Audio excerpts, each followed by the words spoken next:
Want to invest your money but नहीं पता कहाँ और कितना इन्वेस्ट करें एंड एक अच्छा पोर्टफोलियो कैसे बनाएं। इस वीडियो को पूरा देखो, सब बताऊंगा जिससे आप इजीली एक अच्छा इन्वेस्टमेंट पोर्टफोलियो क्रिएट कर पाओगे। But first you must know about diversification, because जब आप एक इन्वेस्टमेंट पोर्टफोलियो बनाते हो diversification become your biggest weapon. Diversification means अपने पैसों को अलग अलग जगहों पर इन्वेस्ट करना, like stock market, real estate, gold and bonds. ये सब अलग अलग टाइप के एसेट्स हैं। अगर एक डाउन जाए तो दूसरा उस लॉस को बैलेंस कर सकता है। अब जब आप समझ गए हो कि डाइवर्सिफिकेशन क्या है, तो अगला सवाल है किस एसेट क्लास में कितना पैसा इन्वेस्ट करें।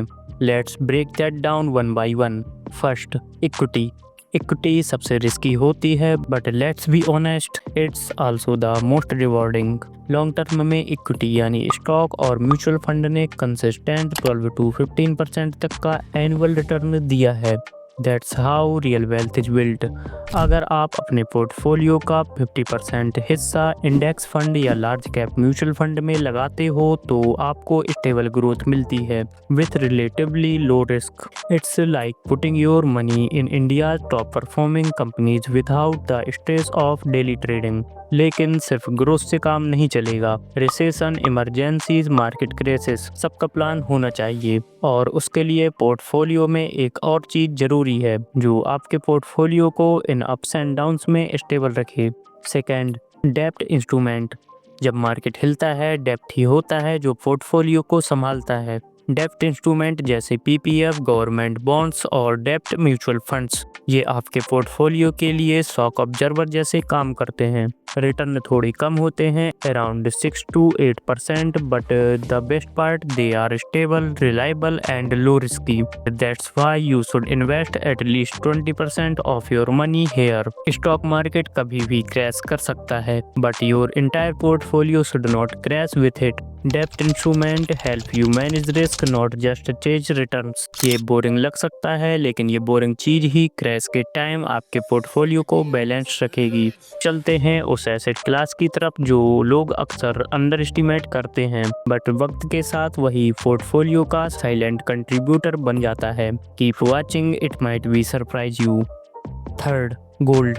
गोल्ड सिर्फ ज्वेलरी के लिए नहीं होता, ये पोर्टफोलियो का क्वाइट प्रोटेक्टर होता है, स्पेशली अगेंस्ट इन्फ्लेशन। जब स्टॉक मार्केट गिरता है गोल्ड ऑफ्टन साइन लाइक उसका प्राइस स्टेबल या बढ़ने लगता है। दिस इज व्हाई आपके पोर्टफोलियो में लगभग 15% गोल्ड होना जरूरी है। इसमें आप फिजिकल गोल्ड के अलावा गोल्ड बॉन्ड या गोल्ड ईटीएफ्स में भी स्मार्ट इन्वेस्टिंग कर सकते हो। थिंक अगर 2003 में आपने 1 लाख रुपए गोल्ड में इन्वेस्ट किए होते तो आज उसकी वैल्यू 15 to 80 lakhs के आसपास होती। That's the power of long term gold investing. लेकिन अब बात करते हैं एक ऐसे एसेट की जो फ्यूचर का किंग बनने वाला है। Number 4, real estate. Real estate use to be a rich people playground, लेकिन अब REITs ने रूल ही चेंज कर दिए हैं। अब आप 5000 से भी प्रॉपर्टी जैसे एसेट्स में इन्वेस्ट कर सकते हो without actually buying a flat. Benefits, regular dividends मिलते हैं जैसे रेंट, और जब प्रॉपर्टी वैल्यू बढ़ती है तो कैपिटल गेन भी होता है।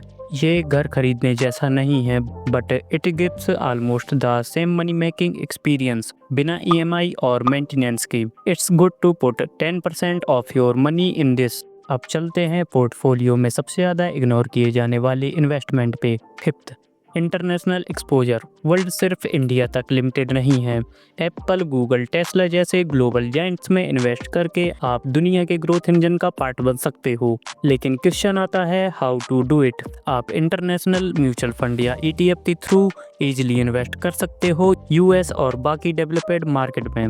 रीजन बिहाइंड इट, अगर इंडिया का मार्केट क्रैश हो जाए और US मार्केट स्टेबल हो तो आपका पोर्टफोलियो ऑटोमेटिकली बैलेंस हो जाता है।